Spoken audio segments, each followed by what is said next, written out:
बिस्मिल्लाहिर्रहमानिर्रहीम। अस्सलाम वालेकुम। मैं हाफ़िज़ मोहम्मद काशिफ़ और आप देख रहे हैं मेरे चैनल टेक्निकल इन्फॉर्मेशन पोर्टल। आज की वीडियो में हम डिस्कस करेंगे कि एफबीआर एक ड्राफ्ट रेडी कर रही है, नॉन फाइलर्स की और लेट फाइलर्स की कैटेगरी को भी ख़त्म कर रही है और एक प्लान इंट्रोड्यूस करना चाहती है। अगर हम ये कैटेगरी ख़त्म करते हैं तो किस तरह हम फोर्स कर सकते हैं कि नॉन फाइलर्स अपनी टैक्स रिटर्न फाइल करें, टैक्स अपना जमा करवाएं ताकि रेवेन्यू कलेक्ट हो सके और खसारे का जो बजट आता है, IMF का जो कर्जा देना है, उसकी भी सख्त शराइत हैं कि आपकी कलेक्शंस जो हैं वो नहीं हो रही और आपके टारगेट्स मीट नहीं हो रहे। रिसेंटली एफबीआर ने लेट फाइलर की जो टर्म इंट्रोड्यूस करवाई थी उससे खातिर खा रिजल्ट अचीव नहीं हुए, तो इस वजह से एफबीआर अपना प्लान चेंज कर रही है, एक ड्राफ्ट रेडी कर रही है ताकि ज़्यादा से ज़्यादा लोगों को टैक्स नेट में लाया जाए।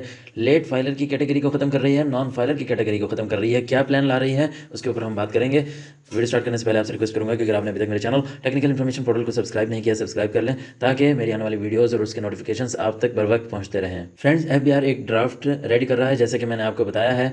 लेट फाइलर और नॉन फाइलर की कैटेगरी को ख़त्म कर रहा है। लेट फाइलर ऑलरेडी चैलेंज हो चुका है लाहौर हाई कोर्ट में। एफबीआर इसको ख़त्म करना चाह रहा है और क्या एक्शन प्लान ला रहा है वो आपके सामने रखता हूँ। एक तो एक्शन प्लान एफबीआर ने इंट्रोड्यूस करवाया था, पहले बताया था कि हम 15 रिस्ट्रिक्शंस लगाएंगे जो अपनी टैक्स रिटर्न फाइल नहीं करेगा। उसके ऊपर मैंने वीडियो बनाई है, 15 रिस्ट्रिक्शंस भी बताई थी और इसमें 5 रिस्ट्रिक्शंस उन्होंने स्टार्ट में बताया था, उसके ऊपर भी वीडियो बनाई थी। 15 रिस्ट्रिक्शंस कौन सी हैं उसके ऊपर भी मैं वीडियो बना चुका हूँ, जिसमें मेजर जो है रोल इसमें फाइलर्स करने का, नॉन फाइलर्स को फाइलर्स की कैटेगरी में लाने का और टैक्स नेट में लाने का जो मेन रोल है वो बैंक का है। तो बैंक में आप कितने पैसे रख सकते हैं, कितनी विड्रॉल्स के ऊपर, कितने डिपॉजिट्स के ऊपर बैंक रिपोर्ट कर देगा एफबीआर को कि इस टैक्स पेयर की या इस क्लाइंट की इतने डिपॉजिट्स हो गए हैं, इतनी विड्रॉल हो गए हैं। डेली बेसिस पे लिमिट बताई थी मैंने, मंथली बेसिस पे भी बताई थी, सालाना भी बताई थी, क्रेडिट लिमिट्स भी मैंने बताई थी कि कितने पैसे आप निकलवाएंगे या जमा करवाएंगे या बैंक में रखेंगे तो बैंक एफबीआर को इंटीमेट कर देगा। ये सारी इंस्ट्रक्शंस जो हैं ये एफबीआर ही बैंक्स को देता है ताकि लोगों का डाटा हासिल कर सके कि कौन कितने पैसे कमा रहा है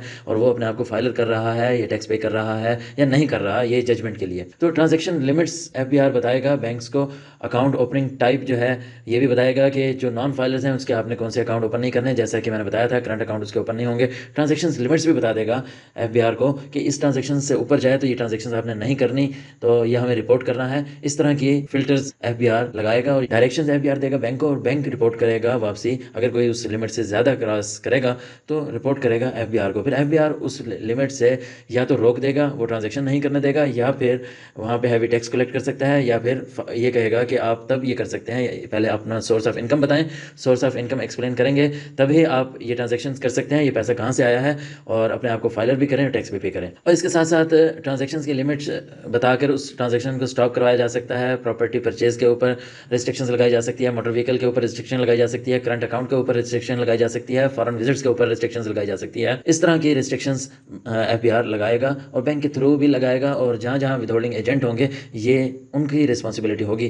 कि जैसे ही आप प्रॉपर्टी परचेज करने जाएंगे तो गवर्नमेंट में जब आप रजिस्ट्री करवाते हैं तो गवर्नमेंट अलाउ नहीं करेगी आपको अगर आप एक लिमिट से बढ़ेंगे, अगर लिमिट देगा। तो ये सारा प्लान डिस्कस हो रहा है, ड्राफ्ट इसका रेडी हो रहा है, जल्द ये सामने भी आ जाएगा। और इसमें एक ये बात है, गुड थिंग्स है कि जो स्टूडेंट्स होते हैं, हाउस वाइफ होती हैं, वो भी अपने टैक्स रिटर्न फाइल करना उनके लिए तो पॉसिबल ही नहीं होता, क्योंकि उनका जो अर्निंग सोर्स होता है वो तो घर का सरबराह होता है, जो पैसे कमा रहा होता है, अपने टैक्स रिटर्न भी फाइल कर रहा होता है। तो इनका क्या कसूर है? जो नॉन रेजिडेंट पाकिस्तानीज हैं उनका क्या कसूर है? सीनियर सिटीजन हैं उनका क्या कसूर है? तो उनके लिए भी इस ड्राफ्ट में गुंजाइश रखी जा रही है कि ये एग्जाम्प्ट होंगे, इन्हें टैक्स रिटर्न फाइल नहीं करनी होगी, लेकिन इन्हें बताना ज़रूर होगा कि हम हमारा जो अर्निंग सोर्स है वो कौन है, वो टैक्स रिटर्न फाइल कर रहा है या नहीं कर रहा। इस तरह की चीज़ें आएंगी। लेकिन गुड न्यूज़ ये है कि इनको कंपल्शन नहीं होगी कि आप भी अपने आप को फाइलर करें और खाम खा के खाली रिटर्न फाइल करें और जिसके ऊपर टैक्स भी कलेक्ट ना हो, फ़ायदा भी कोई ना हो। सिर्फ ये है कि खाली प्रैक्टिस हो कि आपने फाइलर बनना है, टैक्स रिटर्न फाइल करनी है। तो इस तकलीफ से इनको निजात मिलेगी और जो अर्निंग पर्सन होगा, जो कमा रहा होगा, सिर्फ उसने अपनी टैक्स रिटर्न फाइल करनी होगी।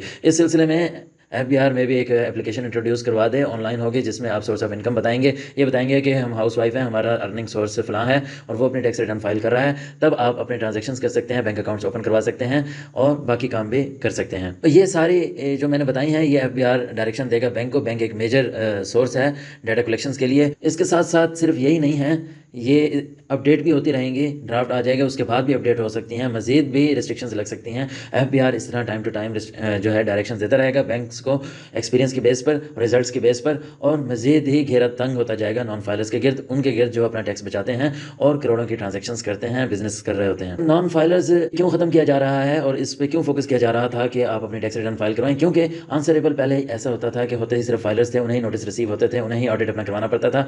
जो अपने आप को फाइलर नहीं करवाते थे वो बचे रह जाते थे। तब अब इसलिए ये सारे रिस्ट्रिक्शंस लगाई हैं। इन रिस्ट्रिक्शंस के बेस पर वो अपना वर्क ही नहीं कर पाएगा, कोई चीज़ें परचेज़ नहीं कर पाएगा, बाहर नहीं जा पाएगा।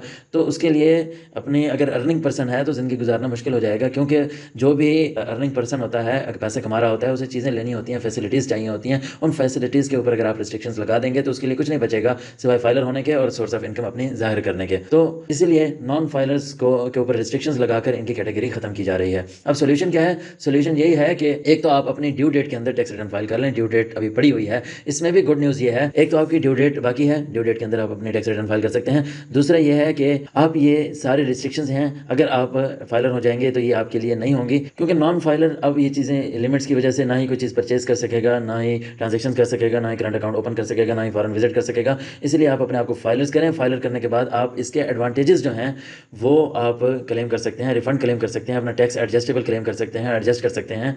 और इसके साथ साथ ड्यूरिंग द ईयर जो टैक्सेस आपके कटते हैं, अगर आपकी टैक्स लायबिलिटी से ज़्यादा टैक्स कट चुके हैं, वो रिफंड क्लेम कर सकते हैं एफबीआर के साथ। अब टाइमलाइन क्या है? ये जो ड्राफ्ट रेडी हो रहा है ये बहुत जल्दी इसको इंट्रोड्यूस करवा दिया जाएगा। हो सकता है कि 1-2 मंथ में इसको इंट्रोड्यूस करवा दिया जाए और इस पर इंप्लीमेंट शुरू हो जाए। अभी ये ड्राफ्ट बन रहा है, उम्मीद करता हूँ आपको मेरी वीडियो पसंद आई होगी। अगर पसंद आई हो तो मेरे चैनल टेक्निकल इन्फॉर्मेशन पोर्टल को सब्सक्राइब जरूर कीजिएगा। इसी के साथ ही हाफिज़ मोहम्मद काशिफ को इजाज़त दीजिएगा। नेक्स्ट वीडियो तक के लिए अल्लाह हाफिज़।